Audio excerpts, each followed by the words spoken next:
Fala galera, tudo bem com vocês?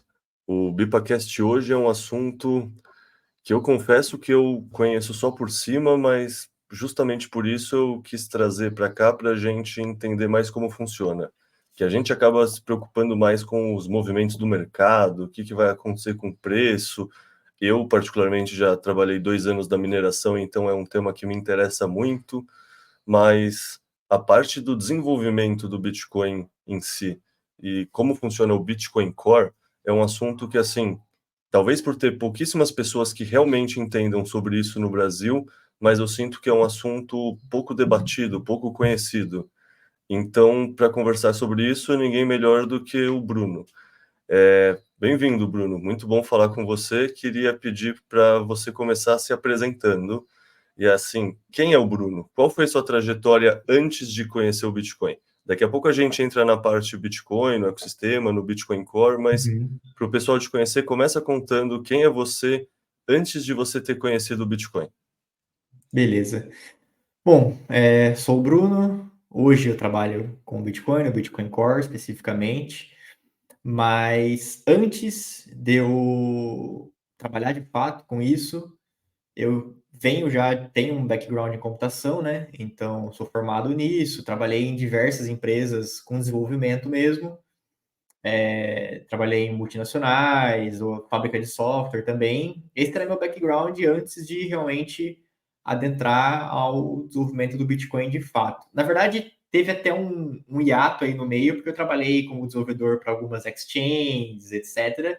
Mas, às vezes, quando você trabalha para uma exchange, você não necessariamente vai trabalhar diretamente com o Bitcoin, né? Uma exchange tem infinitas coisas por trás, né? Às vezes você pode ser contratado como desenvolvedor e, sei lá, trabalhar numa integração com Pix, o usuário poder fazer depósito e saque, por exemplo.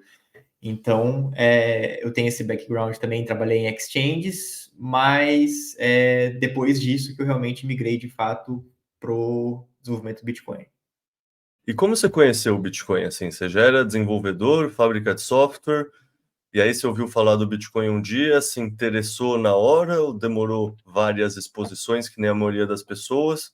Como foi esse processo de aprender o que é o Bitcoin e cair dentro da toca do coelho? Na verdade, assim, o Bitcoin, assim, eu conhecia muito tempo atrás, até porque eu tinha uma máquina, um computador parado. Aí eu tinha ouvido falar de mineração e eu falei, caramba, será que eu consigo minerar uns bitcoins aqui com esse computador meu que tá parado aqui? Só que já não era mais época disso, né? Já era, sei lá, 2015 isso, 14, 15, já não dava mais para minerar dessa forma. Não pelo menos com a máquina que eu tinha aqui, que eu achava que eu ia conseguir tirar uma grana. Aí eu estudei um pouquinho só de como era o Bitcoin, achei interessante, assim, no ponto de vista da computação. Porque o Bitcoin é uma junção de várias coisas que já existiam. Então, o Satoshi ele não era ele não criou, eu criei A, criei B, criei C, juntei tudo e formei o Bitcoin. Na verdade, várias coisas que existiam desde a década de 90, 80, ele pegou, juntou tudo e criou o Bitcoin. Então, criptografia, a gente usa no nosso dia a dia direto, hash, tudo isso faz parte do nosso dia a dia. Nosso, de quem trabalha na computação, mas quem não trabalha também. Às vezes não sabe como funciona, mas de forma indireta mexe com essas coisas, né? De criptografia, enfim.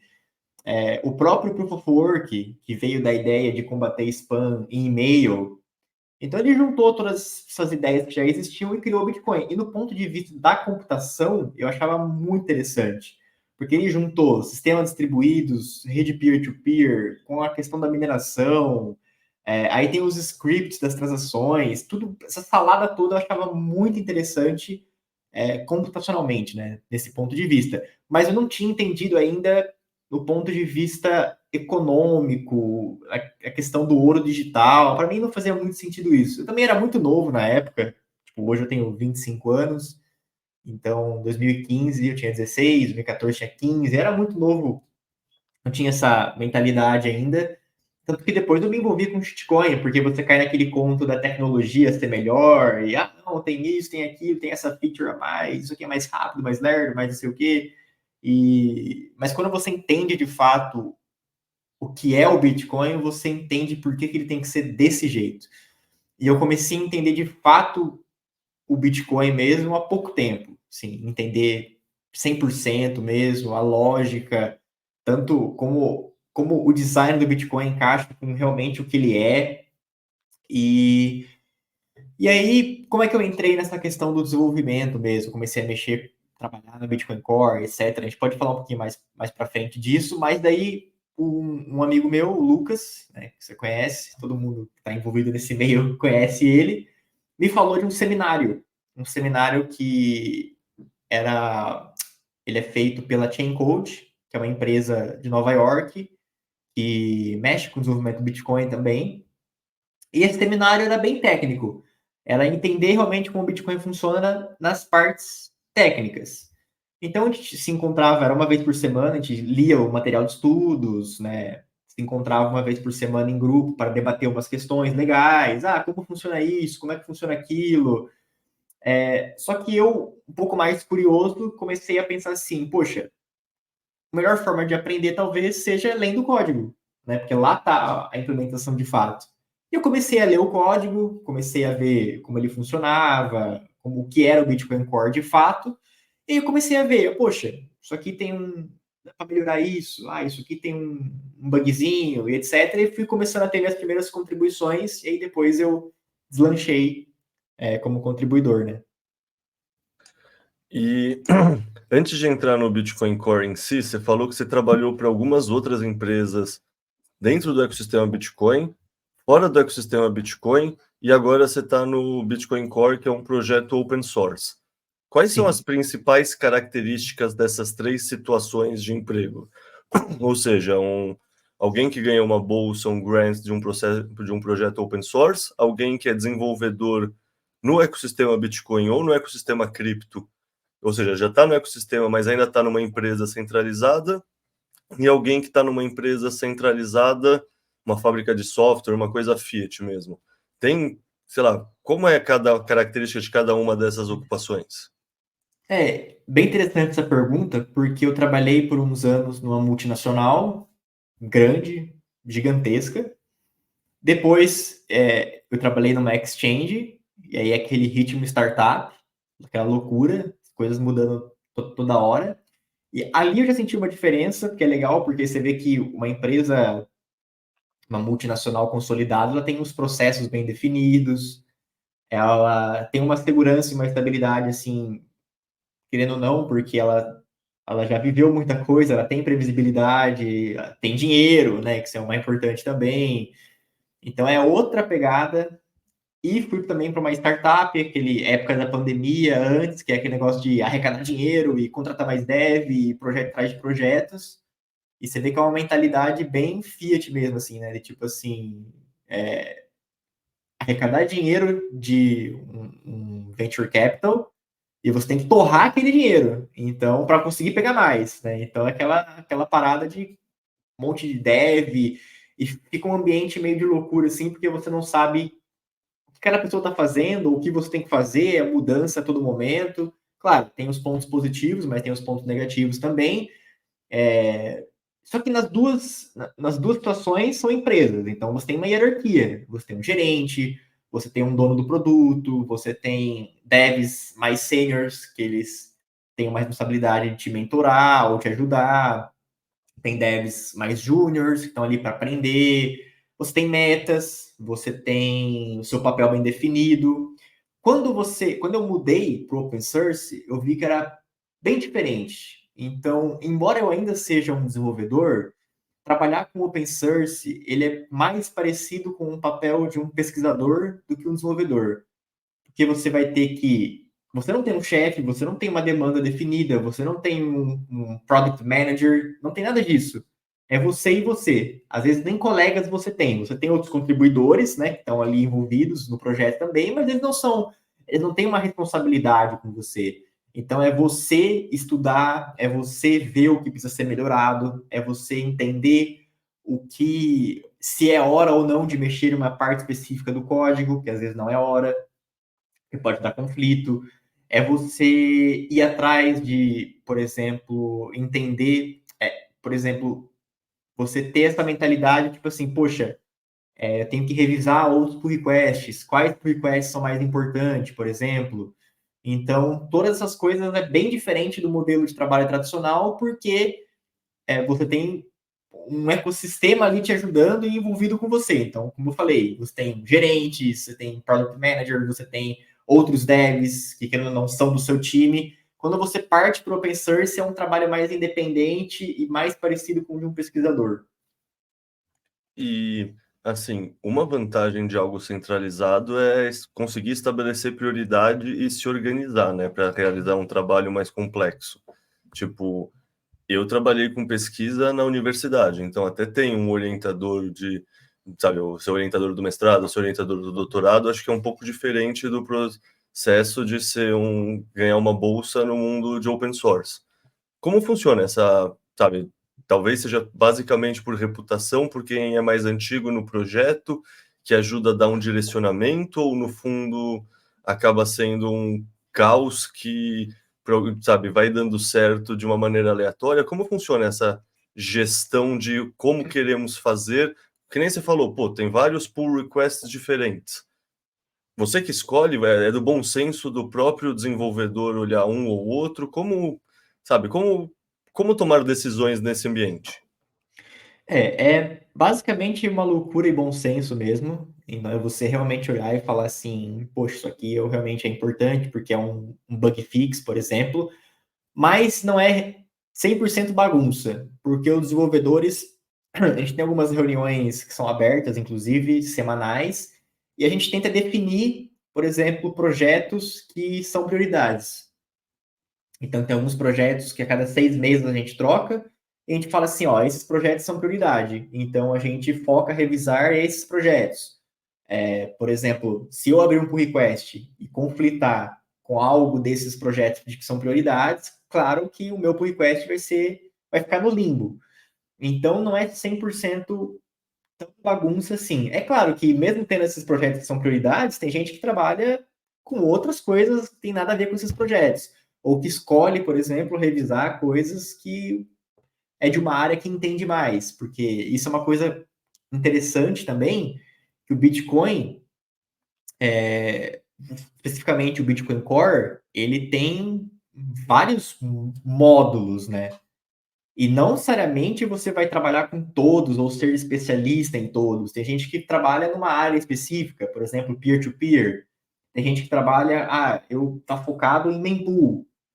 Então, às vezes, uma pessoa, ou wallet. Então, uma pessoa que está focada em wallet, ir lá e revisar um pull request de, por exemplo, mempool, às vezes pode ser difícil.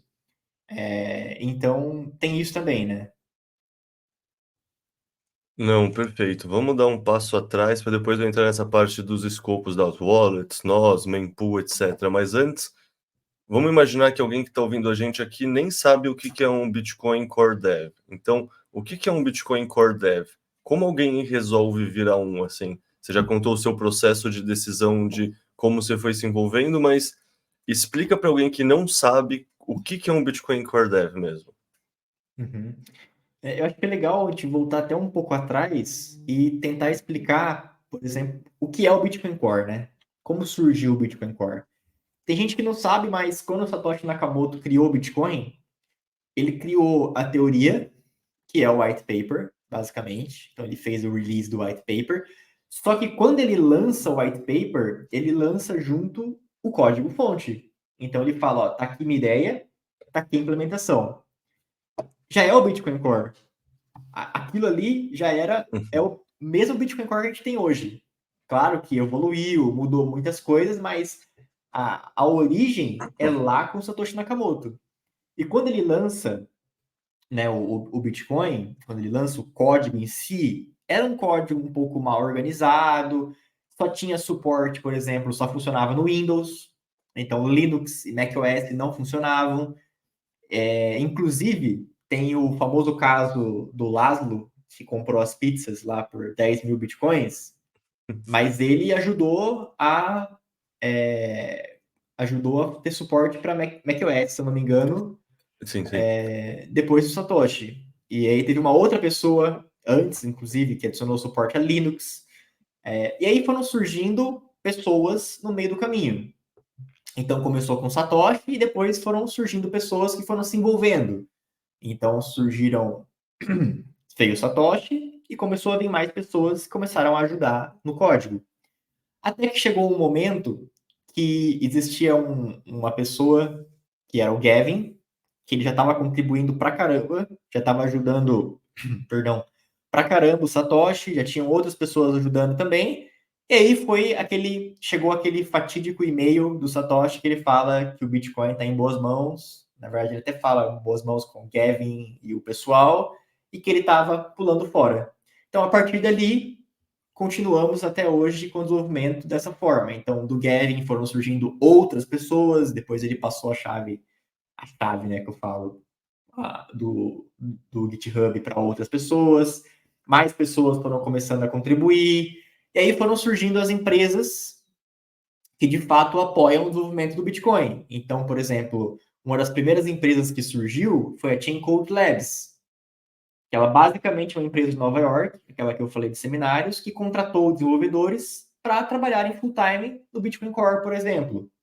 Depois foram surgindo outras, a Spiral, do Jack Dorsey, por exemplo, até chegar nos dias de hoje, tem essa infinidade de empresas hoje que dá grants, né? Mas nem sempre foi assim. Hoje a gente está numa situação de mercado bem positiva, mas basicamente é esse o passo, né? Então, começou com Satoshi, claro, depois foram surgindo novas pessoas contribuindo, até que chegou o momento que ele sumiu, e a partir dali também teve outras pessoas, que estão até hoje, por exemplo, o Luck, o Dashir, né, o Luke, o Peter Reilly também é dessa época. Toda essa galera está envolvida, o Vladimir, toda essa galera está envolvida desde ali 2011, 12, e estão até hoje também, né? Algumas se afastaram por causa do fake Tosh, né?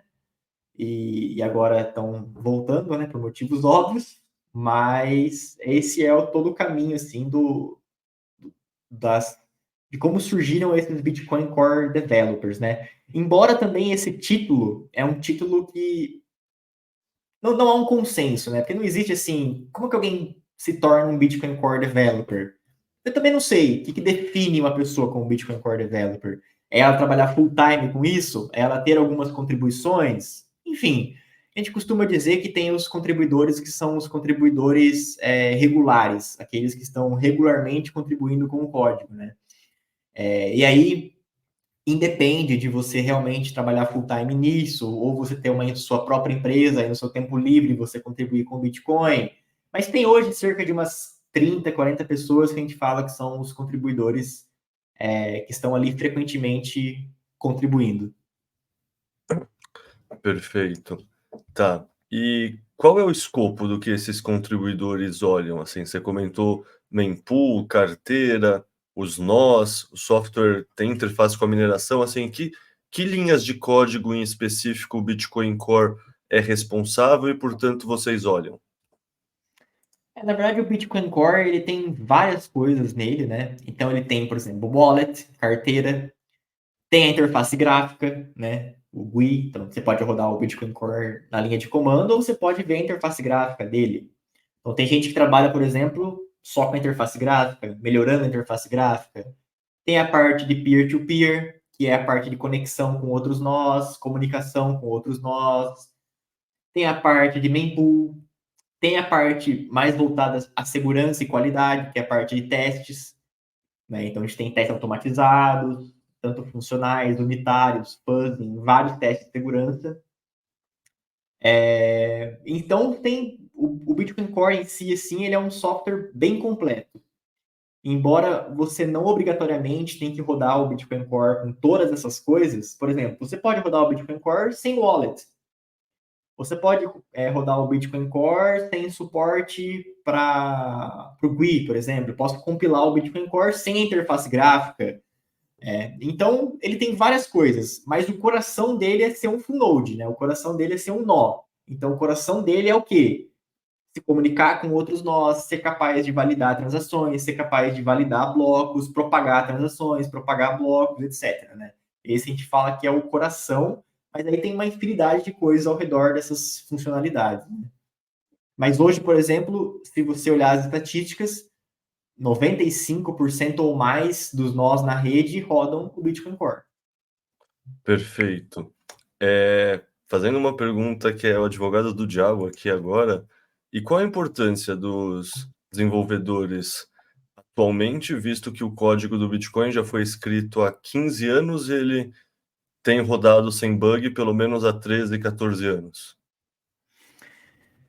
É um caso, é uma pergunta, uma boa pergunta isso, porque na verdade tem rodado sem bugs há 13, 14 anos. Eu costumo dizer que nem é uma frase verídica, assim, né? Bugs rolam todo dia, diretamente. Todo dia não, né? Mas assim, frequentemente. Vira e mexe tem bugs.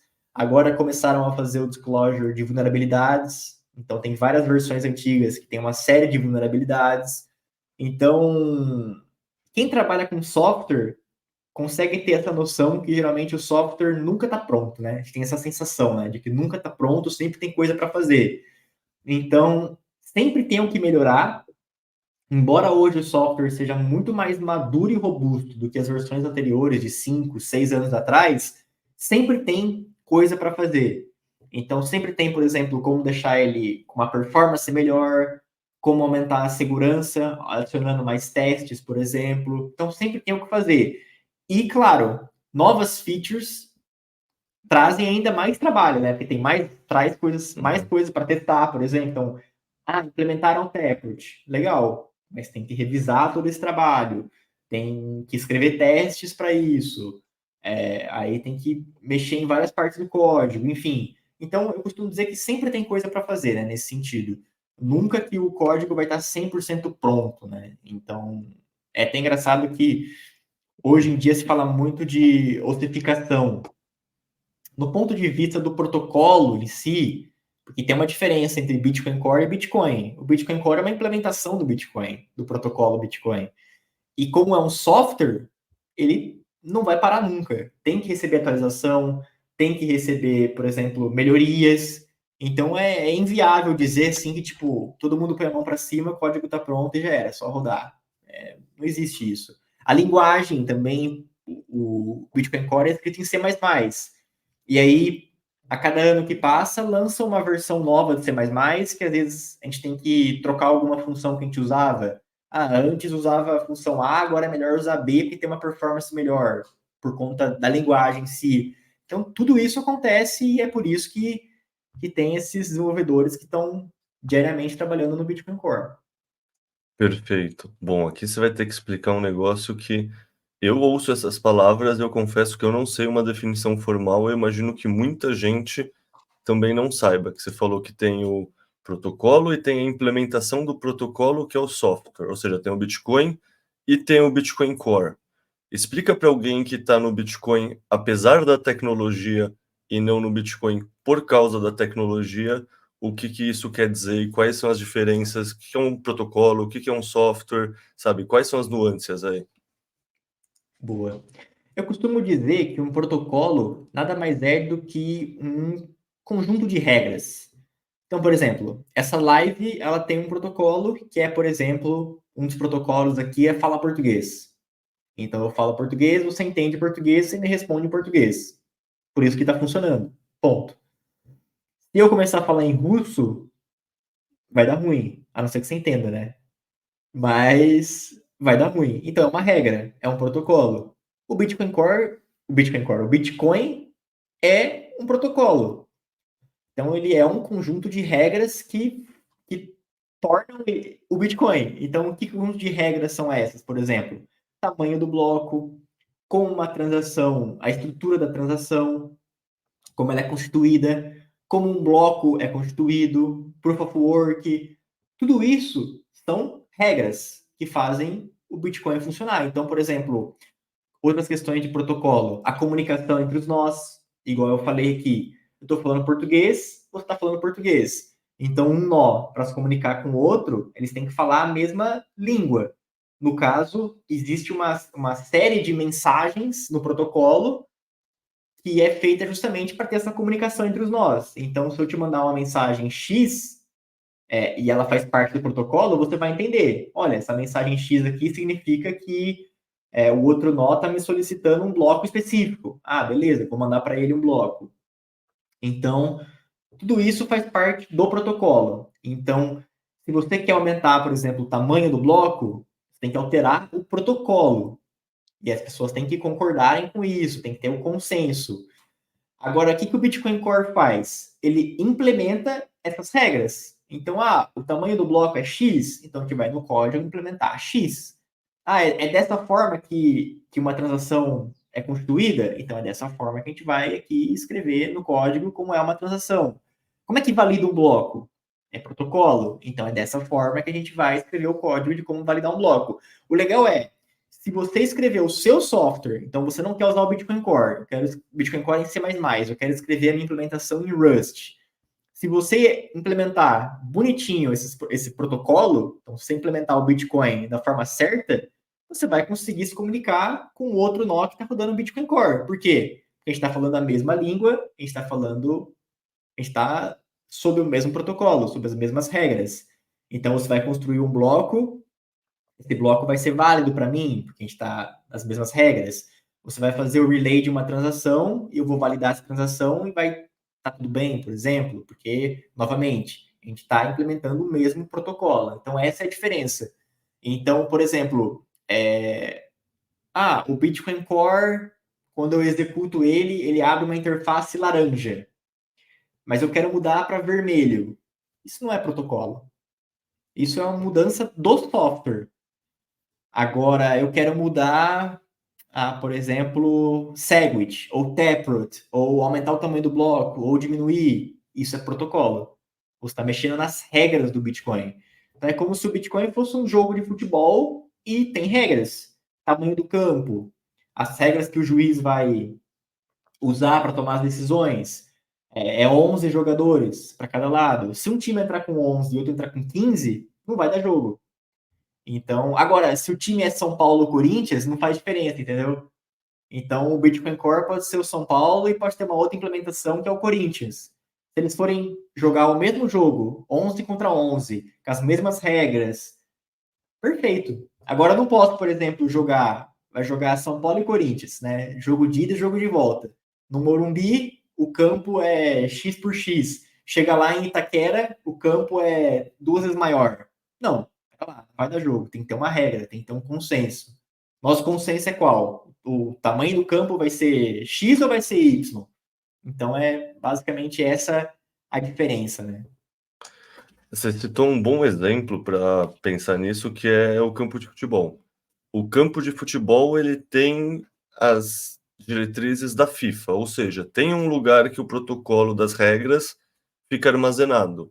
Eu sei que no mundo dos programadores o GitHub é usado muito para isso, mas pelo que eu entendi da sua explicação, os programadores colocam em GitHub versões, ou seja, colocam softwares, colocam a sua versão, o seu software em relação ao protocolo.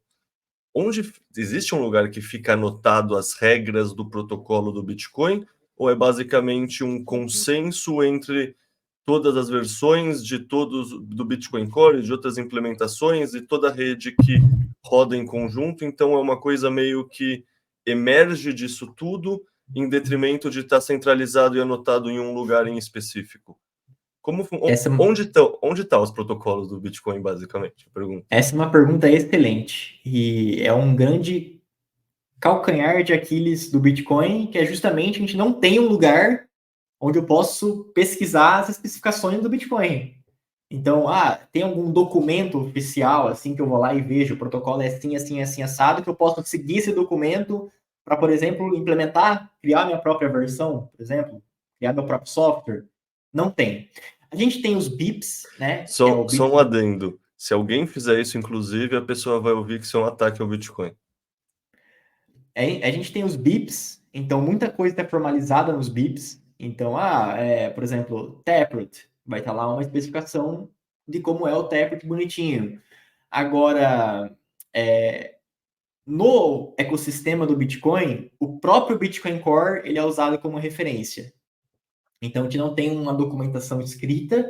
Quando alguém quer saber alguma coisa do protocolo, a gente acaba vendo no próprio código do Bitcoin Core. Como ele é executado por mais de 90% da rede, querendo ou não, veio lá do Satoshi Nakamoto, então é o software principal, ele acabou se tornando a referência, mas não é o ideal. Então, por exemplo, no caso da Lightning Network, né, que a gente tem LND, Core Lightning, etc., entre outras, existe umas especificações, que são os bolts, né? Você não precisa... Se você quer saber como é tal feature, tem que olhar no LND. Não.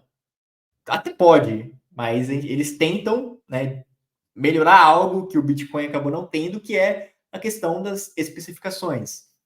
Então, quando for implementar algo novo no protocolo, por exemplo, a Lightning Network, que é algo, uma nova diretriz, sei lá, enfim, como que a gente pode dizer, eu não sei ao certo, mas é legal que antes de ter o Bolt, mais de uma implementação já tenha implementado aquilo, né? Então, por exemplo, LND e Core Lightning, beleza. Se as duas já estão usando essa feature, aí ela vira uma parte da especificação. Eu não sei exatamente, porque eu não estou muito por dentro do contexto da Lightning, mas é diferente do Bitcoin. Então, sim, o Bitcoin não tem uma especificação bem definida, um documento a ser seguido, e o Bitcoin Core é usado como referência por muitas outras implementações, por exemplo. Para realizar pagamentos via Pix com Bitcoin ou USDT, você deve clicar no ícone central no menu inferior, clicar em Reais, digitar o valor que você deseja transferir e clicar em Enviar. Agora, digite ou colhe a chave Pix do destinatário, selecione a conta e digite o seu BIPA PIN. Por fim, escolha o método de pagamento clicando em Reais. Agora você pode escolher entre usar Bitcoin, USDT ou Reais. E para finalizar, arraste o botão branco para confirmar a transação.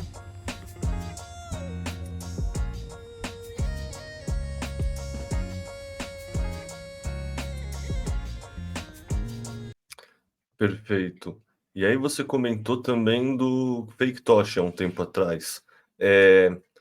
Contextualiza para a gente quem é o FakeTosh, o Dr. Craig Stephen Wright, qual foi a influência dele em todo o desenvolvimento do Bitcoin e como foi o ataque que ele organizou contra os desenvolvedores do Bitcoin?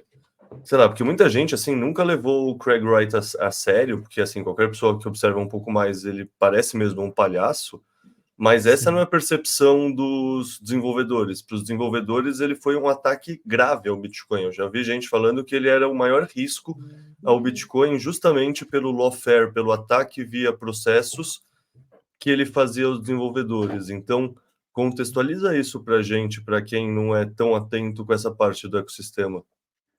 Perfeito. Bom, ele surgiu dizendo ser o Satoshi Nakamoto, ponto. E por que isso isso trouxe problemas para os desenvolvedores? Porque uma vez que ele se auto-intitulou Satoshi Nakamoto, ele está dizendo o quê? Ele está dizendo que ele criou o white paper, que ele criou o código, que ele é dono daquela carteira do Satoshi lá que está parada com milhares de bitcoins. Então ele começou a processar os desenvolvedores por conta de copyright. Então ele basicamente está dizendo que ele é dono do Bitcoin, ele tem direitos, né, de copyright sobre o Bitcoin. Isso inclui o white paper, isso acho que ele chegou a alegar também que incluía a própria blockchain. E aí ele começou a mover uma série de processos contra os desenvolvedores. Primeiro, por conta de copyright, então tanto que o white paper teve que ser removido de vários sites, mas também no ponto de vista de que, por exemplo, ele alega que os desenvolvedores não quiseram mudar o código para ele ter as moedas dele de volta, lá, os centenas de milhares lá, por exemplo. E ele começou a processar a galera. Só que, no ponto de vista nosso, né, com pessoas, vamos dizer assim, sãs, saudáveis, né, que tem mais de 2 neurônios, parece muito óbvio que ele não é o Satoshi Nakamoto, porque tem inúmeras formas de você provar que você é o Satoshi, certo? Várias evidências que você poderia dar, mas no ponto de vista jurídico, é uma acusação que você tem que se defender. Então, Ele está alegando, e a gente sabe que nesse mundo jurídico, bons advogados fazem a diferença, e aí ele está alegando uma coisa e a gente tem que se defender dessa alegação. Então ele está processando a gente, no caso, os desenvolvedores lá mais antigos, né? Está processando aquela galera e eles vão ter que se defender. Só que esse vão ter que se defender, mesmo que pareça óbvio que ele não é o Satoshi ou não, envolve muito dinheiro, envolve muita dor de cabeça, porque você vai ter que coletar muitos dados, muito dados, para, por exemplo, provar que ele está mentindo. Então foi uma coisa que deu muita dor de cabeça para os desenvolvedores. Por quê? Primeiro, dinheiro é um risco gigantesco, porque, se eu não me engano, você ganha, quando você perde na legislação britânica, você paga todos os custos do processo que ele teve, enfim, isso por si só já é algo bem perigoso, né? E você não pode fugir, então você tem que se defender, e aí envolve o que eu falei, dinheiro, né? Porque para você se defender de algo de forma legal, vai advogado, vai viagens para lá, por exemplo, para quem não é lá da Inglaterra, e também envolve toda a dor de cabeça de coletar materiais e tentar provar que ele realmente não é o Satoshi. Então, é uma dor de cabeça gigantesca. E muitos desenvolvedores, por conta desse risco legal, acabou se afastando. Tanto alguns pela dor de cabeça que já teve, e outros porque, poxa, quer dizer que eu posso ser processado, eu posso perder dinheiro, posso ser condenado por causa disso? Enquanto o processo não termina, é um risco que você está cometendo, né? E, novamente, igual eu falei, com certeza ele tinha muitos bons advogados do lado dele. Com certeza. Então, você teria que se defender de uma forma muito inteligente. Porque, embora isso pareça óbvio para gente que está envolvido com Bitcoin, às vezes para um juiz não é tão óbvio. Então ele vai olhar as evidências, ele vai trabalhar em cima de provas. O juiz não vai olhar e falar assim, cara, nada a ver, você não é o Satoshi. Não, ele vai provas. Prova é prova. Então, enfim, você tem que coletar essas provas e etc. Perfeito. Eu lembro que tinha um relato de alguns desenvolvedores que realmente se afastaram por conta disso. Mas, ao Sim. mesmo tempo, existem muitos desenvolvedores anônimos, né? O delta desses números, assim, enquanto ele estava exercendo esse processo, sei lá, via jurídica, foi positivo ou negativo no número de desenvolvedores? Porque, assim, alguém mais cético pensaria, não, a pessoa se afasta como pessoa física e vai lá como anônimo e continua contribuindo da mesma forma.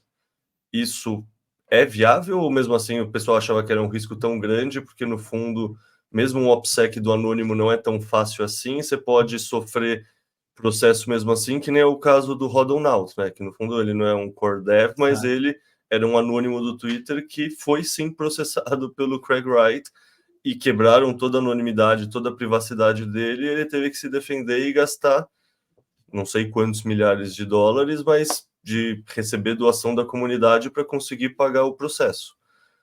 Você viu alguma coisa assim acontecendo internamente, não? Eu não consigo identificar ninguém que voltou anônimo, enfim, porque de fato eu acho que isso não é uma solução viável. Eu acho que é muito fácil você caracterizar alguém pela forma de escrita, e também porque a gente é anônimo, mas acaba usando várias coisas que podem, várias ferramentas, né, que podem nos, como que eu posso dizer, tirar essa anonimidade, né? Então ele processou, por exemplo, um perfil anônimo e conseguiu descobrir toda a identidade dele e realmente processar de fato. Então eu acho que, assim, se a gente está na internet, essa questão da anonimidade ela é bem complicada, principalmente para quem não entrou nesse mundo anônimo. Quando você entra nesse mundo anônimo é uma coisa, quando você entra com a sua identidade, sai e depois volta anônimo, é uma coisa que deixa, é fácil identificar, sabe? Não é difícil. Não, perfeito. Essa era a minha impressão também, mas queria deixar isso claro para o pessoal escutando, porque isso vindo de você que é programador é diferente do que isso vindo de mim, né? Fora isso, essa parte do FakeTosh, que bom que essa página parece estar sendo virada, né? Mas fora isso em específico, quais são as principais práticas e ferramentas que vocês usam no dia a dia para testar e garantir a qualidade do código do Bitcoin Core? É uma boa pergunta. Hoje, o Bitcoin Core ele é escrito em C++, e aí tem teste unitário, que é padrão de todo tipo de software. A maioria vai usar teste unitário, né? Que eu acho que é o teste mais básico que tem. A gente tem os testes funcionais, e daí tem toda uma estrutura que é escrita em Python, que é para testar mesmo a nível de integração. Então é como se eu fosse rodar o Bitcoin Core de fato e ver na prática a comunicação entre dois nós, ver as coisas acontecendo de fato na prática. Isso seria um teste funcional, né? E a gente tem também o fuzzing. Fuzzing é um teste mais voltado à segurança, que é justamente para saber se algo, né, vamos dizer assim, se não tem nenhum input que pode causar algum defeito no software. Então, por exemplo, vamos supor que eu tenho meu nó, você tem o seu, aí você me manda uma mensagem maliciosa, meu nó, na hora de processar essa mensagem, ele quebra, ele crasha. Tem que reiniciar o meu nó. Então, isso seria uma vulnerabilidade, você poderia fazer um DOS. Então, o fuzzing serve para isso, para a gente ficar testando a aplicação, né, testando o nosso software com uma gama imensa de inputs randomizados, né, uma gama imensa, para saber se algum vai revelar algum defeito no nosso software, né? Então, basicamente, são esses 3 tipos de testes principais que a gente tem no Bitcoin Core, que aí cada um também pode testar de forma manual, cada um tem seu jeito de trabalhar, não tem uma regra, qual editor de código você usa, não, cada um usa o que acha melhor, né? Então, e tem também agora um projeto que é o Warnet, que tenta realmente possibilitar você criar uma rede privada e fazer testes nessa rede privada, assim, com várias facilidades ali, mas, enfim, é uma coisa mais específica. Eu lembro, se eu não me engano, que tem uma conferência que chama Breaking Bitcoin, que é justamente desenvolvedores tentando atacar o Bitcoin para tentar achar vulnerabilidades. Como, assim, vocês fazem isso internamente também? É só o pessoal de fora? Vocês se comunicam? Qual é a sua visão sobre essa abordagem de vamos a gente tentar quebrar primeiro porque a gente encontra os problemas e, portanto, eles estão diagnosticados? Isso é uma abordagem padrão em toda a indústria de software ou isso é uma coisa mais do Bitcoin porque tem um desenvolvimento muito mais conservador e muito mais avesso a risco e aquela cultura de se mover rápido e quebrar as coisas? Na verdade, o fato do Bitcoin não se mover rápido, principalmente na questão do código, é justamente para não introduzir nenhum bug ou vulnerabilidade. Então, a galera às vezes acha que o ritmo do desenvolvimento do Bitcoin ele é lento, mas realmente é lento, mas é necessário ser assim, porque qualquer mudança pode trazer bugs, pode trazer vulnerabilidades. Então, a cada nova feature que você coloca no software, você abre um leque de possibilidades de vulnerabilidades e bugs. E a gente busca sempre realmente tentar caçar essas vulnerabilidades e esses bugs. Às vezes, não são os próprios devs que acham, às vezes é uma pessoa externa que não trabalha com Bitcoin Core, sim, não é um contribuidor frequente, mas que acaba achando algo interessante. E aí tem toda a questão da responsabilidade, né? Quando você acha uma vulnerabilidade no software, você não vai explorar a vulnerabilidade, você vai fazer um report. Então, enfim. Perfeito. E quais você diria que são os principais desafios técnicos de trabalhar com Bitcoin Core? É alguma coisa diferente do que os desafios técnicos de trabalhar com outro tipo de desenvolvimento, de projeto open source, ou é similar? Eu acho que acaba sendo similar. Eu acho que o grande desafio de trabalhar nessa área é a questão de você trabalhar de forma independente. Então, você tem que se guiar, você tem que ter muita maturidade para isso. Você não tem uma cultura de feedbacks igual na empresa.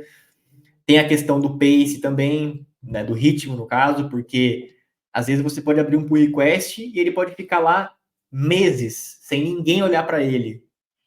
Normal isso acontecer. Eu já tive pull request que demorou mais de 1 ano para ser mergeado. Então, todas essas coisas diferem de você trabalhar numa empresa convencional, mas não diferem tanto assim de um projeto open source, né? É claro, tem projeto open source que as coisas andam de forma muito mais rápida. E o Bitcoin Core, às vezes, um pull request precisa ter 3, 4 revisores. Então, acaba que o ritmo fica ainda mais lento. Mas acredito que seja comum de projetos open source mesmo. Beleza, então só agora para ajudar a gente que é menos técnico, o que que é um pull request e o que que é mergear ele? O request basicamente é uma proposta de mudança no código. Seja essa mudança acrescentar algo ou remover algo, seja essa mudança uma nova feature ou apenas você está acrescentando um novo teste, por exemplo. Então, cada pull request é uma proposta de alteração do código. E aí, quando essa proposta é aprovada, a gente faz o merge, né? Que o merge é basicamente juntar. Então, você tem o código ali original, tem a sua proposta de mudança. Pronto, essa proposta foi aceita, né? Ela foi introduzida no código base, vamos assim dizer, né? Seria basicamente isso. Perfeito.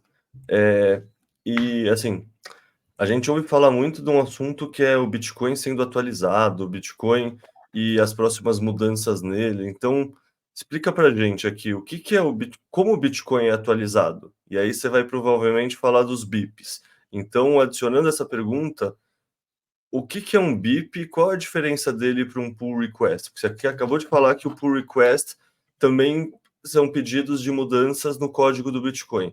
Qual a diferença de um pull request para um BIP? Um BIP, ele nada mais é do que uma formalização de algo do Bitcoin. É mais comum ser usado para alguma coisa de protocolo, mas pode ser utilizado para qualquer tipo de padronização, né, vamos assim dizer. Mudança no Bitcoin Core, igual eu falei, é você mudar no código, não no protocolo. Então, por exemplo, se eu quiser mudar a cor de um botão de verde para vermelho, eu vou abrir um pull request e aí as pessoas vão revisar. Ah, não, essa cor nova aí é muito ruim, prefiro a cor antiga. Ou, nossa, que legal, melhorou pra caramba. E aí vai ser aprovada no código do Bitcoin Core. O BIP, ele não está relacionado ao Bitcoin Core de fato, né? Ele é mais nível Bitcoin protocolo. Ali estão algumas especificações, ali estão algumas definições, alguns propostas de melhorias, né? Então, é diferente do Bitcoin Core. O Bitcoin Core, eu costumo dizer que ele vai seguir os BIPs, né? Então, se um BIP fala X, o Bitcoin Core não vai estar no código lá Y, vai estar X também. Então, é um processo mais assim de formalização de alguma melhoria, de alguma proposta a nível de protocolo. Então, tem o Bitcoin Core, mas tem o BitCD, por exemplo. Então, quando você fala de um BIP, esse BIP ele pode ser implementado depois no Bitcoin Core e no BitCD, entendeu? Agora, quando eu mudo a cor de um botão no Bitcoin Core, pode ser que no BitCD nem tenha esse botão, porque não é nada a ver com o protocolo em si. Agora, se eu vou lá no Bitcoin Core e faço uma mudança a nível de protocolo, sem ter um BIP, sem ter consenso, também não vai ser mergeado. Perfeito. Só para exemplificar então, dá um exemplo recente de algum pull request que foi implementado no Bitcoin Core. Um pull request que foi implementado recentemente. Eu vou falar de um aqui bem básico que está acontecendo agora, que é, por exemplo, mudar o banco de dados que a gente usa para gerenciar as carteiras. Perfeito. Isso ajuda a ilustrar muito bem a diferença entre um pull request e os forks, no fundo, que assim, BIP não é só fork, mas os forks surgem de BIPs também, pelo que eu entenda. Taproot, Segwit, etc. Então, eu queria começar para entrar nesse tema Segwit, Taproot, antes de perguntar o que que são soft forks e o que que são hard forks e, não sei, por que a rede Bitcoin geralmente tende a optar por um e não pelo outro? Boa. Soft forks e hard forks eles são mudanças a nível de protocolo. Então, igual eu falei, né? Não tem a ver com o Bitcoin Core, né? Primeiro, essas mudanças, eles vão ser feitas a nível de protocolo, né? Vai ter um consenso a nível de protocolo para ser implementado para o Bitcoin Core realmente ter essa mudança. Mas, enfim. Soft fork e hard fork, então, são mudanças a nível de protocolo. Qual que é a diferença? A diferença é que existem mudanças que elas são retrocompatíveis. Existem mudanças que elas não são retrocompatíveis. Como assim? Eu posso alterar o protocolo, mas as pessoas que não alterarem também, então quem quiser ainda seguir o modelo antigo, a gente ainda é compatível, a gente ainda vai conseguir se comunicar. Agora, tem mudanças que elas não são retrocompatíveis, e a gente fala que vai gerar um split na rede, uma divisão. Então, por exemplo, eu tenho uma mudança aqui e essa aqui não implementou a mudança. Então, a partir de agora, eles não são mais compatíveis. Então, é como se tivesse duas redes diferentes. Então, ó, você segue essa regra, eu sigo essa regra. Ponto. Então, por exemplo, eu vou dar um exemplo bem tonto. Futebol tem que ser 11 pessoas em cada time. Se eu for jogar com você com 12, né, e você tiver com 11, a gente não vai jogar. Quem tá com 11 vai ficar reclamando. Eu não aceito. Futebol é 11, não é 12. Ponto. Não tem uma compatibilidade. Certo? Agora, por exemplo, eu vou lá e proponho uma mudança no protocolo. Eu falo que, a partir de hoje, o tamanho do campo tem que ser 4x4. Era 5x5, agora é 4x4. Ou melhor, é até 4x4 e antes era até 5x5, certo? Aí você fala assim para mim, eu não vou atualizar. Para mim tem que ser até 5x5. Beleza, mas para mim tem que ser até 4x4. Quando você for vir jogar futebol na minha casa, no meu estádio, a gente vai conseguir jogar. Por quê? Porque para você o campo tem que ter até 5x5. Para mim tem que ter até 4x4. Quando você vier no meu campo de 4x4, o que você vai olhar? Você vai falar, ué, 4x4 é até 5x5. Tá dentro dessa regra. Então, para mim, ok. Beleza, vamos jogar futebol. Então, essas são as diferenças, né? O hard fork ele vai gerar uma incompatibilidade e o soft fork ele mantém a compatibilidade. E por que a gente no Bitcoin prefere soft fork e o pessoal do Ethereum prefere hard fork, geralmente? Eu acho que o pessoal do Ethereum prefere hard fork porque a rede tem dono, né? Então eles fazem uma mudança brusca lá e falam, agora é essa aqui que é o certo e bora todo mundo para essa daqui. No Bitcoin é complicado, porque as coisas precisam de um consenso majoritário, né? Então todo mundo, a maioria das pessoas tem que concordar entre si. E o soft fork ele é bom porque quem não concorda, tudo bem, a compatibilidade ainda existe, né? Então por isso que é bom o soft fork. Agora, o hard fork ele vai gerar essa incompatibilidade. Então, se metade concorda, metade não concorda, já era. Vai ficar metade compatível, vai ficar as duas metades incompatíveis. Então, vai ter dois bitcoins diferentes. Por isso que é importante ter o consenso. Então, eu quero fazer essa mudança no protocolo. Todo mundo concorda? Beleza, isso é bom. Agora, se metade fala sim, metade fala não, é complicado, porque pode gerar essa quebra. Então, a preferência pelo soft fork vem do fato de que quem não concorda, entre aspas, né, ou quem ainda se mantém nas versões antigas do protocolo, ainda consegue estar dentro do jogo, né? Por isso que é bom. Perfeito. E entrando então agora nos soft forks que o Bitcoin passou, entre aspas, recentemente, que foram o Segwit e o Taproot. Você consegue explicar brevemente quais foram as mudanças trazidas por cada um deles? Assim, porque se tiver essas propostas é porque tem melhorias. Quais são essas melhorias que eles trouxeram?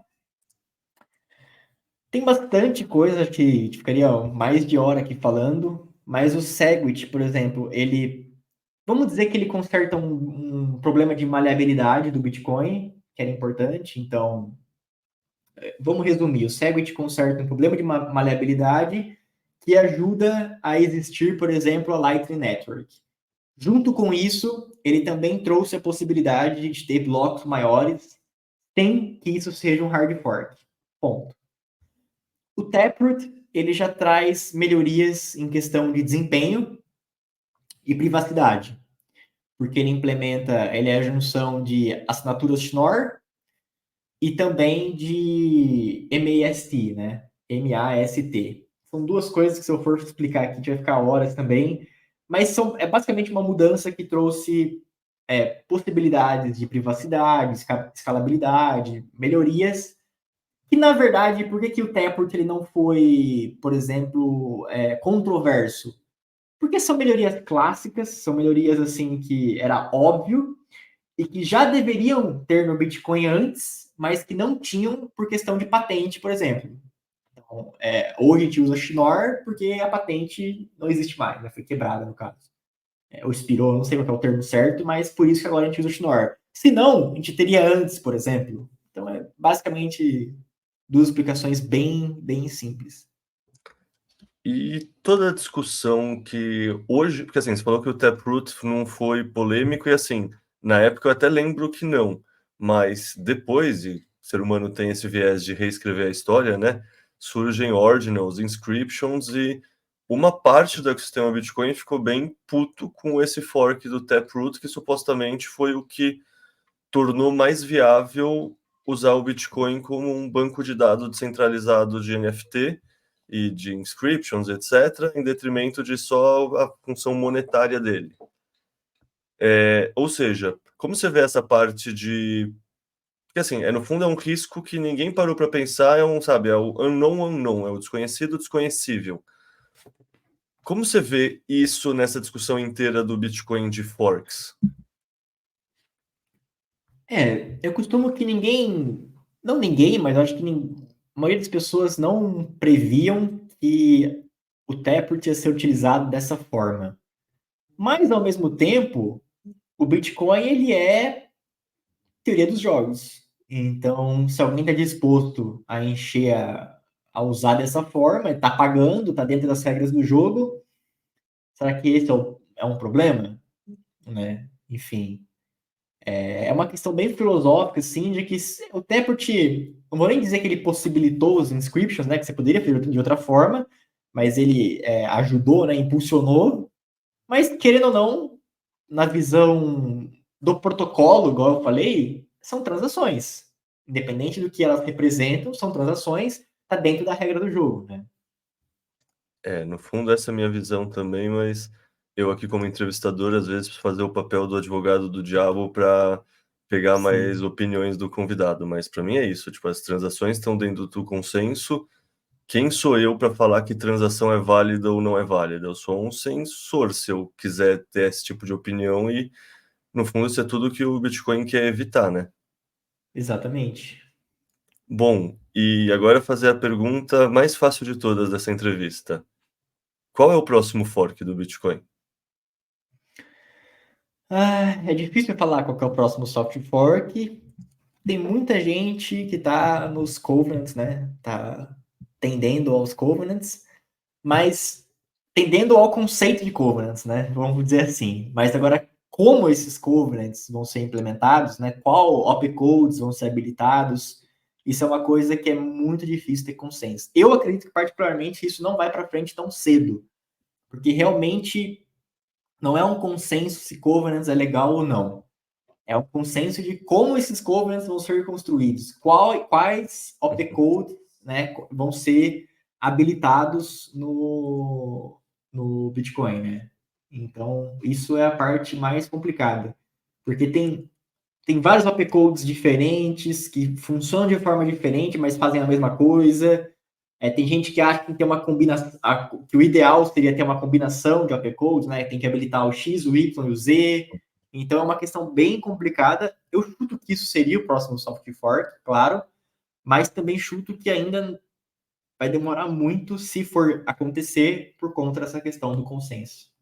Boa. Nessa questão do Covenant, o Pins expandiu a pergunta e perguntou para você se existe alguma tendência de consenso para a implementação de Covenants.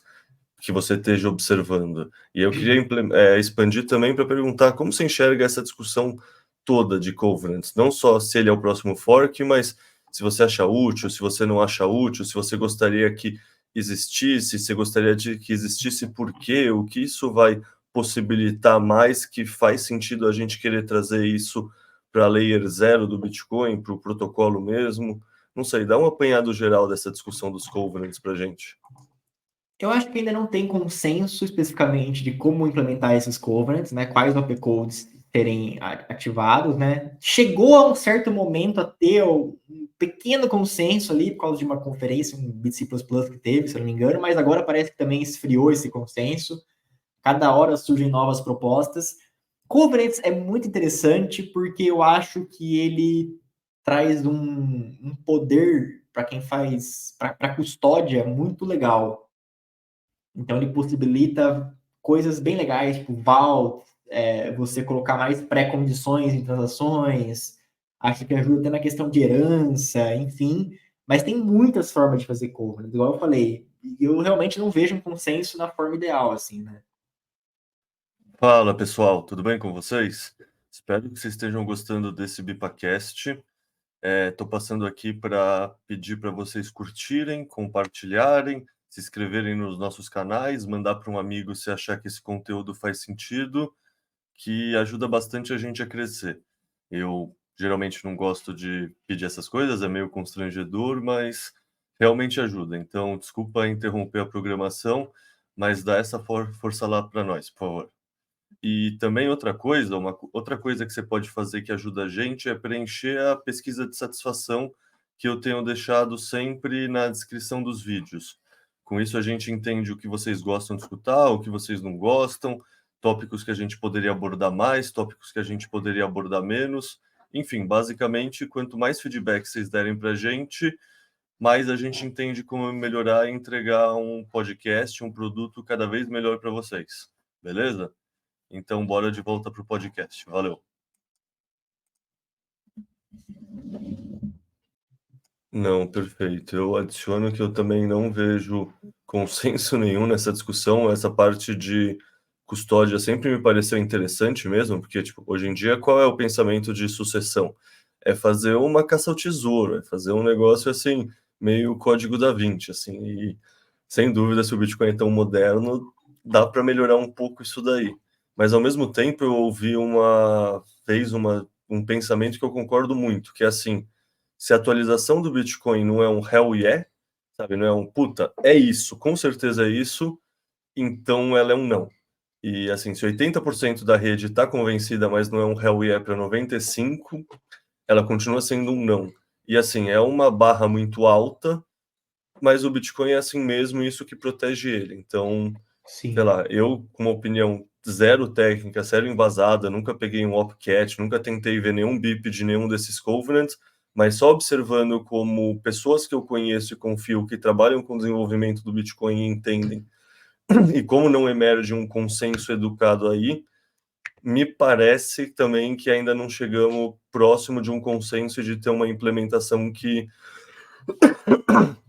E no fundo, assim, isso puxa para uma próxima discussão, que é toda a discussão, aquela polêmica que surgiu há um mês, 2 meses atrás, entre o Matt Odell apontando o dedo para o Michael Saylor, que é uma discussão meio entre ossificação versus inovação, e, no fundo, ossificação, eu nem sei se é o termo certo, porque, às vezes, assim, se tivesse uma coisa que fosse consenso, ela seria implementada. É só muito mais difícil obter um consenso num meio muito maior, porque você tem muito mais players a serem convencidos. Como você vê toda essa discussão, esse debate que ocorreu sobre ossificação ou inovação? E aí, adicionando a isso, o Daug fez uma pergunta no Twitter que encaixa muito bem, que é se o financiamento dos devs pode ser perigoso para o protocolo, porque pode desalinhar os incentivos, pode direcionar intenções. Que, no fundo, o Saylor nunca verbalizou isso, pelo menos eu não conheço ele verbalizando isso, mas acusaram ele de ter esse pensamento, e no fundo é um pensamento que me parece fazer sentido, assim, que você falou, a gente tem 30, 40 core devs. Imagina do nada a China, a Rússia, sei lá, vamos chutar a BlackRock, alguém que não tem os interesses alinhados com Bitcoin, começa a patrocinar muitos devs para lançarem bips, para fazerem coisas. Tem uma hora que o efeito montinho de grandes números pode desalinhar os incentivos mesmo, na minha visão. Isso é uma coisa que, de uma maneira leiga, me preocupa. Como você vê essa discussão inteira? Na verdade, eu acho que, assim, hoje, no estado atual, todos os grants, os programas de grants, no caso, eles são com contratos que ficam explícitos que o grantee não tem nenhuma obrigação com relação a quem está dando grant. A gente fala que é no strings attached, né? Então, tipo assim, quem me financia não pode chegar para mim e falar assim, faça tal coisa. Ponto. Os grants funcionam dessa forma, né? Todos os contratos que eu conheço de todas as organizações que dão grants funcionam dessa forma. Agora, se uma BlackRock da vida vai contratar desenvolvedores para trabalhar no Bitcoin de forma direta, enfim, isso é um outro assunto, mas também eu não sei se isso teria muito poder, assim, né? Eu acho que teria que ser, tipo assim, todo mundo tá comprometido, assim, né? Tipo, comprometido não, mas todo mundo tá... como é que fala? Me veio a palavra em inglês agora, esqueci em português. Todo mundo tá enviesado, assim, sabe? Tipo, porque não adianta ser a BlackRock lá contratar 1, 2, 3 desenvolvedores e boa. Isso não vai surtir tanto efeito, assim, sabe? E também não vejo esse cenário. Novamente, os grants, a maioria das organizações é para trabalhar de forma independente. Então, tanto que não é o grant é literalmente um grant. Ninguém tem... nenhuma instituição tem vínculo empregatício com o grantee, né? No caso, com o desenvolvedor. Então, Spiral, OpenSet, Brink, nessa questão de grants, é literalmente uma relação de uma empresa dando uma bolsa para você trabalhar de forma independente, né? Então, não vejo muito esse cenário, não. Perfeito. E só adicionando uma informação para o pessoal que está em casa, no fundo, acreditar em ossificação é matar o Bitcoin, né? Não tem uma história que tem algumas coisas que já são diagnosticadas que eventualmente precisarão ser mudadas. Eu lembro de conversar com o Narcélio pelo menos uma história sobre data, que é, entre aspas, uma espécie de bug do millennium do Bitcoin. Então, assim, Sim. tem coisas que se a gente ossificar, a gente já está declarando que o Bitcoin vai falhar eventualmente. Então, essa questão de ossificação, eu acho que o pessoal que fala isso não entende, é o que você falou no começo, assim, tipo, que um software é uma coisa que vai evoluindo constantemente, vai se adaptando ao seu redor, basicamente. Que você parar de evoluir, que você parar de se adaptar, você morre. Isso é verdade para protocolo, isso é verdade para software também, né?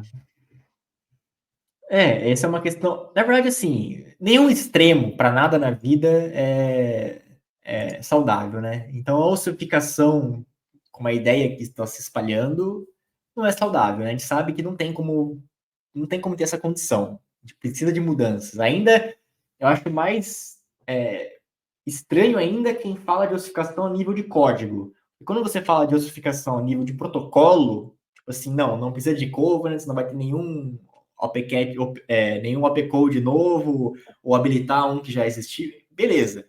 Até pode fazer um pouco de sentido. A nível de código, aí não faz sentido, porque o código ele vai muito além do protocolo, né? E é necessário manutenção. Mas nenhum extremo é bom. Por isso que eu geralmente falo, querer implementar tudo no Bitcoin, qualquer proposta vai lá e implementa, é ruim. Ossificação também é ruim no mesmo nível. Então tem que ter esse equilíbrio mesmo. E nessa discussão de grant também, uma coisa que me pintou na cabeça é o seguinte: o Bitcoin precisa de mais core devs? Ou seja, em outras palavras, o número atual de core devs pode ser visto como um risco? Ou se aumentar o número de core devs seria só um luxo, mas o número atual já está atendendo todas as demandas que o protocolo e que a implementação necessitariam? Eu acho que, assim, mais seria bom, mas também tem que ser mais com qualidade. E também é uma coisa que, assim, muita gente tem também uma questão da, vamos dizer assim, do churn, assim, né? Tipo, às vezes entra 2, 3, sai 2, 3, isso acontece muito, né? E não é nem por risco legais, por causa do Craig lá, nada, é porque às vezes a pessoa fala, não, quero trabalhar com outra coisa agora, já encheu o saco, enfim. Mas seria bem legal também. Mas vale lembrar também que grants não é só para trabalhar no Bitcoin Core. Então tem outros projetos que são bem interessantes também e que às vezes precisam de até mais, nesse momento, né? Até mais mão de obra, no sentido que tem poucas pessoas que trabalham nesses projetos também. Tipo o Rust Bitcoin, por exemplo, enfim. Então, eu acho que mais seria bom sim, mas também não vejo nada como um número ideal. Assim, não, precisa ter 50, precisa ter 40, precisa ter 100. Não tenho isso. Eu acho que qualquer contribuição, qualquer contribuidor de qualidade sempre vai ser bem-vindo. Só para exercitar agora um advogado do diabo num cenário extremo. Vai ter uma conferência em algum lugar que estão a metade, 2/3 dos core devs do Bitcoin no mesmo lugar e, sei lá, o avião caiu, o hotel explodiu, qualquer cenário extremo assim. O que isso representaria na prática para o Bitcoin? Isso seria um risco para o Bitcoin como um todo? Isso seria um risco para bugs nas próximas implementações que não seriam encontradas?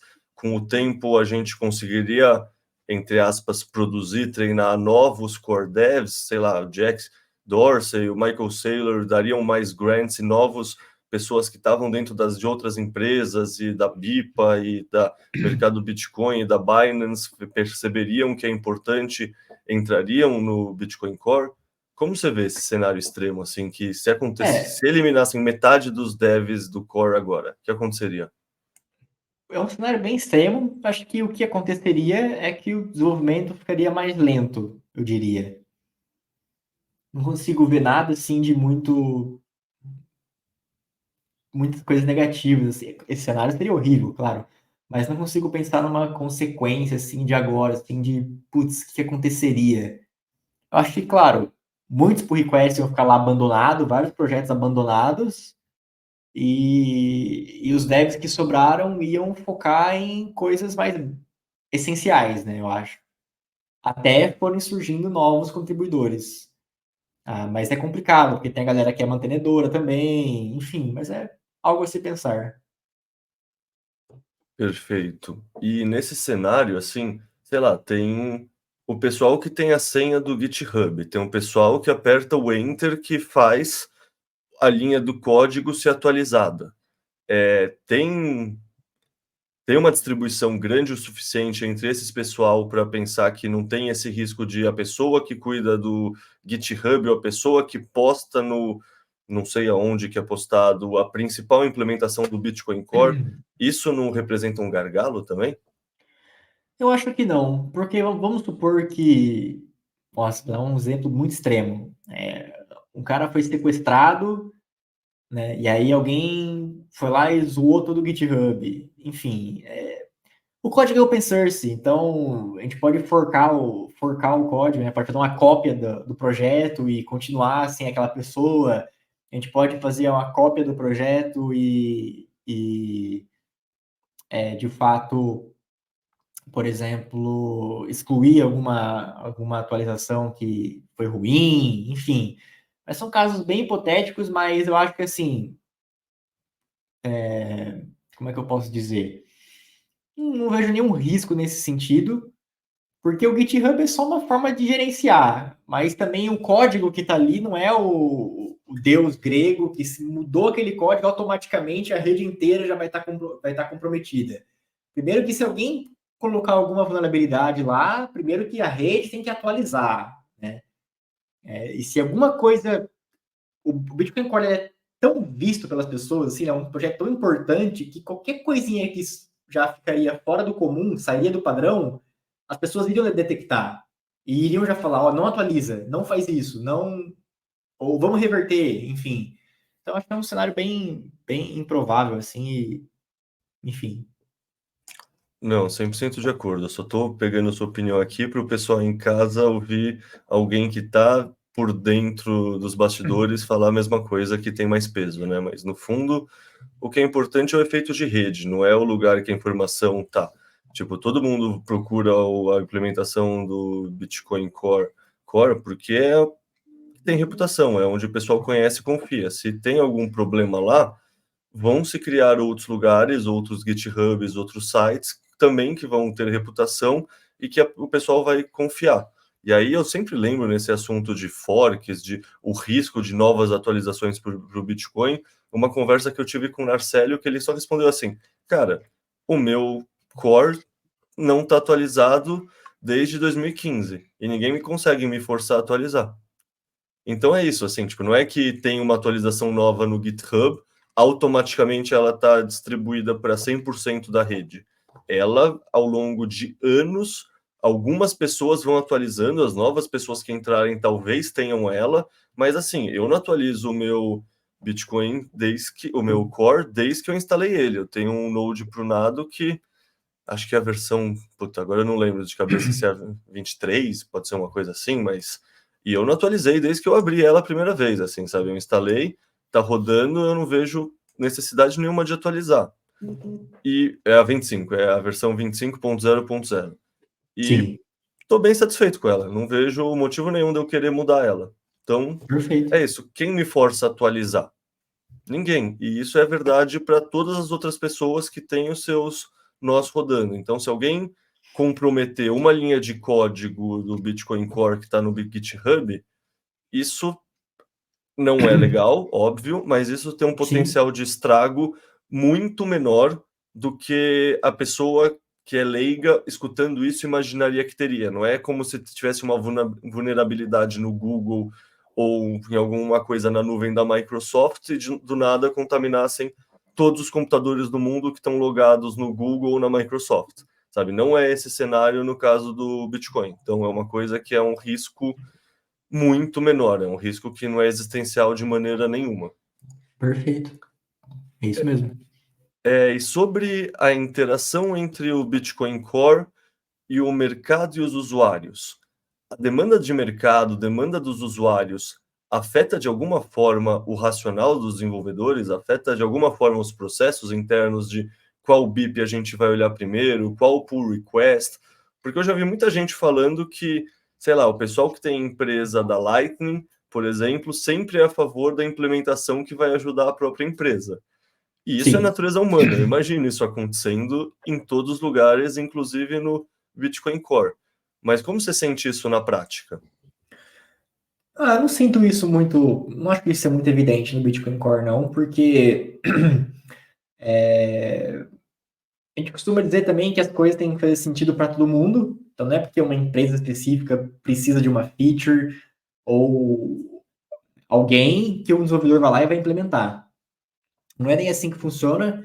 E, como eu falei, como o desenvolvimento, os desenvolvedores, na verdade, né, atuam de forma independente, eu acho que essa pressão fica ainda menor, assim, né, menos evidente. O que acontece é que alguém fala assim, ó, poxa, eu uso o Bitcoin Core aqui na minha exchange e para eu conseguir criar uma transação específica e propagar para a rede, eu tenho que usar esses 10 comandos aqui. Não seria legal ter um comando único que eu fizesse tudo isso? Legal. Pode ser que todo mundo olhe e fale, caramba, uma ideia boa mesmo. Vamos implementar. Que nem teve um comando novo, né, no RPC que foi implementado, que é o send all, que é basicamente para mandar para limpar a carteira. Ué, legal, pode ser que alguém fazia isso antigamente, meio que de forma manual, né? Vendo lá o saldo, enfim. Legal. Mas agora não vejo muita pressão ou muita interseção assim entre as empresas e os core devs nesse sentido. Não, justo. E deve ser também porque, querendo ou não, as empresas vão olhar muito mais para Lightning, né, do que para o Core. O Core está na camada base, e a camada base acho que o pessoal já entendeu que não é lá que vai estar a escalabilidade do Bitcoin, o que é algo bom essa compreensão. Então, acho que esse tipo de pressão vai acontecer muito mais na Lightning, justo, fez sentido. Sim. Eu trouxe aqui também perguntas de pessoas do Twitter que não deu para encaixar nas perguntas que eu já tinha, então vou fazer elas agora. Pergunta do James. Como funciona o consenso na hora de ativar uma nova versão nos nodes e mineradores? Ele entende que o Git que contém o código passa por aprovações dos contribuidores, mas quando e quanto é alinhado esse último push para a rede de produção? Acho que é basicamente, sabe, como funciona dar o enter para uma mudança, seja um pull request, seja mesmo um BIP, como ele é ativado, assim, como funciona esse enter? Quem dá esse enter? Eu vou falar no caso do Bitcoin Core, a cada 6 meses é lançada uma nova versão. Então, a cada 6 meses, a gente pega, vamos dizer assim, as novidades, né, empacota uma nova versão. Pode ser que tenha coisa que está na master, na branch master, que a gente fala, né, mas que não vai entrar nessa versão, por exemplo, vai entrar numa próxima versão. Então, o Bitcoin Core ele funciona dessa forma, né, por tempo. A cada 6 meses é lançada uma nova versão. É diferente de empresas que trabalham numa feature, quando essa feature está pronta, entrega uma nova versão. Então, não. Aqui é tipo assim, pô, daqui 3 semanas a gente vai lançar uma versão nova. A gente pega tudo que surgiu nesse meio tempo, empacota e lança a versão. E aí, aquilo que a gente conversou. Se você quer atualizar ou não, é problema seu, né? Claro. Perfeito. O censurado perguntou se grandes players como um custodiante profissional, a BlackRock, a Grayscale, exchanges como a Binance, elas usam o Bitcoin Core para se comunicar com a rede, e eles têm alguma consideração a mais para pensar em segurança? Eu acho que eles até usam o Bitcoin Core, mas usam algum outro software auxiliar também, assim, tipo, você pode, por exemplo, ter um software próprio para gerenciar chaves, para criar transações, e ter o Bitcoin Core só para propagar essa transação, por exemplo. Eu acho que esses grandes custodiantes, essas exchanges maiores, elas usam isso, né? Elas têm um software próprio, às vezes, uma forma que eles gerenciam chaves, que é deles, e usam o Bitcoin Core só para essas coisas mais de, tipo, verificar se uma transação já foi minerada ou não, já está validada ou não, já está confirmada ou não, no caso, ou propagar uma transação, enfim. E quando você diz software próprio, pode ser inclusive, por exemplo, Umbro, que é construído em cima do Bitcoin Core, por exemplo?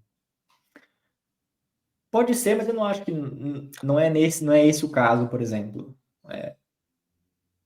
Tá, mas o que eu estava pensando, acho que deixa eu ser mais preciso. Como Você pode ter funciona uma, o... você pode Desculpa, ter uma diga. wallet, por exemplo. Por exemplo, eu acho que poucas pessoas usam o Bitcoin Core de fato como carteira. Você pode usar uma outra carteira, mas que na hora que você aperta o botão ali de criar transação, a carteira chama o Bitcoin Core por baixo dos panos e fala propaga a transação, entendeu? Sim, é que nem eu uso a Sparrow e sincronizo ela. Perfeito. Exatamente, exatamente. Pode ser que essas empresas tenham a própria Sparrow, né, que é o próprio software deles e faça a mesma coisa por baixo dos panos. Perfeito. E no caso do Umbro em específico, qual é a diferença entre rodar o Umbro ou o Bitcoin Core? Ele é simplesmente uma empresa que pegou o Bitcoin Core e fez alguns twists a mais em cima e empacotou? Perdão. Eu não estudei a Umbro por completo, pelo que eu entendo, ela é só um facilitador de como você executa o core, né? Então, ela é basicamente um plug and play, assim, de vários apps Bitcoiners, né? Que você pode basicamente apertar o play ali e ele vai por baixo dos panos rodar o Bitcoin Core. Não deixa. Agora, pode ser que ela rode o Bitcoin Core com algumas configurações específicas, mas eu não sei por exato, não. Perfeito. Daí o Maicon perguntou o quanto é importante ter outras implementações do Bitcoin além do Core. E se usar o CUSF, não sei o que é isso, CUSF, para fazer soft fork seria uma boa ideia para a rede. Não estou por dentro esse CUSF, esse CUSF. Acho que eu cheguei a ver um site deles, mas eu não vi o conceito profundamente. Eu acho que é interessante ter mais de uma implementação, claro, mas também é perigoso, porque abre mais brechas de vulnerabilidade, de bugs, porque você pensa, o Bitcoin Core tem lá 50 pessoas que estão com os olhos no Bitcoin Core. Aí tem o BitCD, que às vezes tem 3 ou 4 pessoas. Pode ser que ali tenha um monte de bug que a gente nem saiba. Então, recentemente teve o Nicholas, que trabalha no Bitcoin Core, ele achou uma vulnerabilidade crítica no BitCD. O que significa uma vulnerabilidade crítica? Só para entender. Você me escuta, Bruninho? Seu som sumiu. Eu não te escuto. Eu não sei se você me escuta. Você De ter comentou. mais de uma, né? Você comentou de ter mais de uma implementação, você comentou a questão que acharam uma falha grave, eu não lembro a palavra exata que você usou, Isso. O numa outra BitCD. implementação que não é o Bitcoin Core. Só para exemplificar, que falha grave era essa? Era uma falha que, por exemplo, eu acho que o BitCD, na estrutura do bloco, eu acho, era do bloco, usou um tipo para variável diferente do tipo que o Bitcoin Core e o protocolo diz que tem que usar, né? Vamos dizer assim. E aí, por usar esse tipo diferente, na hora que ele ia validar um bloco, uma transação, não lembro se era bloco ou transação, não lembro exatamente. Mas na hora de validar, ele poderia dizer que aquele bloco ou transação era inválida, quando na verdade era válido. Ou seja, algo bem grave mesmo. Sim, bem grave, porque Não, você ia receber um bloco, por exemplo, e ia falar, não, esse bloco é inválido. Quando na não, verdade ele é perfeito. válido, né? Você está se excluindo de parte da rede, né? Basicamente. Exato. Não, perfeito. Cara, com isso a gente esgota a pauta que eu tinha preparado. Eu sempre termino o podcast fazendo 2 perguntas. A primeira é: tem alguma coisa que a gente não abordou, que eu não coloquei na pauta, mas você acha que faria sentido, que eu devia ter trazido? Seja sobre o Bitcoin Core, seja sobre desenvolvimento open source no Bitcoin, qualquer coisa dos temas que a gente tratou ou derivadas que você acha que seria relevante trazer? Acho que a gente cobriu tudo, assim. A gente foi até na parte histórica de como funcionam as coisas. Acho que foi legal. A gente conseguiu cobrir tudo. Perfeito. Daí a última pergunta é sempre recomendação de leituras. Eu peço uma leitura que é relacionada com Bitcoin, é relacionada com economia, é relacionada com o nosso ecossistema de uma maneira mais ampla, e a outra leitura é algo que não tenha nada a ver com o nosso ecossistema. Assim, pode ser filosofia, pode ser Dom Casmurro, sabe? É realmente alguma coisa que Uhum. não tem a ver com nada do que a gente trabalha no dia a dia. Eu acho que o livro, primeiro um que tem a ver e um que não tem a ver, né? Um livro que tem a ver, que eu acho essencial para qualquer pessoa que quer entender o Bitcoin, é o Mastering Bitcoin, né? Esse é o clássico, é a bíblia do Bitcoin. Então, se alguém aqui que está escutando a gente, ou assistindo a gente, no caso, quer saber mais sobre Bitcoin ou se tornar um desenvolvedor Bitcoin, independente do projeto que seja, acho que ler New Sol Mastering Bitcoin é perfeito. E um outro livro, putz, um outro livro que não tem a ver. Tem um livro de mais história meio que infanto-juvenil, não sei, que eu gosto pra caramba, que é Crônicas de Nárnia, já li várias vezes. E eu acho que é legal porque a gente assiste o filme, o primeiro filme, ele é na verdade o segundo livro. Então, o primeiro livro é o que vem antes do guarda-roupa. Eu acho muito legal a história, mas bem livro bem tranquilo. E um outro livro, putz, aí é muito, vai entrar muito em religião, não sei. Vai entrar muito no. Mas tem um que eu J- gosto pra Já caramba. recomendaram a Bíblia aqui, imagina, a religião é A parte da Bíblia é realidade do Brasil, não tem erro a não. Bíblia é clássica, né? Clássica mesmo, mas tem um livro que eu gosto muito que eu tô lendo agora, que é a Liturgia do Ordinário. Eu gosto desse livro porque ele é basicamente um livro que fala, que mostra um pouco da beleza que tem as coisas no nosso dia a dia, né? Então, por exemplo, desde a gente escovar o dente, qualquer relação que isso tem com Deus, né? De, tipo assim, de cuidar do nosso corpo, ou como, por exemplo, às vezes a gente programa o nosso dia, eu quero acordar, fazer reunião, ler e-mail, depois eu vou almoçar, depois eu vou ir no médico, voltar, aí na hora que eu preciso ir no médico, o pneu do carro tá furado. Aí parece que o nosso dia já vira uma desgraça. Mas como que a gente enxerga isso de outra maneira, né? Então é bem legal esse livro, eu gosto pra caramba, e eu acho que é isso. Perfeito. Pô, muito obrigado pelo seu tempo, Bruninho. Passou voando essa 1 hora e meia. Acho que tanto eu quanto todo mundo em casa vamos ter aprendido bastante com essa conversa. Muito obrigado mesmo por todo. no fundo, você permitiu a gente olhar por trás da cortina, que é um negócio que poucos brasileiros realmente sabem como funciona por trás da cortina. Então, muito obrigado pelo seu tempo. Eu que agradeço.